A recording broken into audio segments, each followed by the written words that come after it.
महाराष्ट्र की राजनीति से एक बहुत ही दुखद और चौंकाने वाली खबर सामने आई है। बारामती में हुए विमान हादसे में डिप्टी सीएम अजीत पवार का निधन हो गया है। इस खबर के बाद पूरे देश में शोक की लहर है। बिहार के पूर्व मुख्यमंत्री लालू प्रसाद यादव ने इस घटना पर गहरा दुख जताया है और केंद्र सरकार से इस हादसे की उच्च स्तरीय जांच कराने की मांग की है। लालू यादव के साथ साथ तेजस्वी यादव और आरजेडी परिवार ने भी इस अपूरणीय क्षति पर शोक व्यक्त किया है। बुधवार 28 जनवरी 2026 को बारामती के पास हुए एक प्लेन क्रैश ने महाराष्ट्र की राजनीति के एक युग का अंत कर दिया। इस हादसे में राज्य के उप मुख्यमंत्री अजीत पवार की जान चली गई। जैसे ही ये खबर पटना पहुंची, सियासी गलियारों में सन्नाटा पसर गया। आरजेडी सुप्रीमो लालू प्रसाद यादव ने सोशल मीडिया के जरिए अपनी संवेदनाएं व्यक्त की। उन्होंने लिखा कि अजीत पवार का निधन अत्यंत दुखद है और ईश्वर उनके परिवार को ये दुख सहने की शक्ति दे।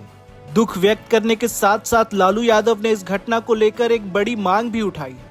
उन्होंने अपने पोस्ट में साफ तौर पर कहा कि इस विमान हादसे की उच्च स्तरीय जांच होनी चाहिए ताकि हादसे की असली वजह सामने आ सके। सिर्फ लालू ही नहीं, आरजेडी के आधिकारिक हैंडल से भी पोस्ट कर अजीत पवार को श्रद्धांजलि दी गई और इसे महाराष्ट्र के लिए एक बड़ी क्षति बताया गया।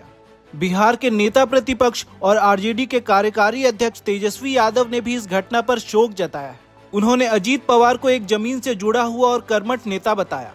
बता दें कि अजीत पवार और बिहार की राजनीति का एक गहरा रिश्ता है जिसे लालू परिवार ने हमेशा सम्मान दिया। आज उनके निधन पर पूरा आरजेडी परिवार अपनी संवेदनाएं व्यक्त कर रहा है। अजीत पवार का जाना केवल महाराष्ट्र की नहीं बल्कि देश की राजनीति के लिए एक बड़ा शून्य छोड़ गया है। बारामती के इस आसमान में जो धुआं उठा उसने लाखों समर्थकों की आंखों में आंसू दे दिए।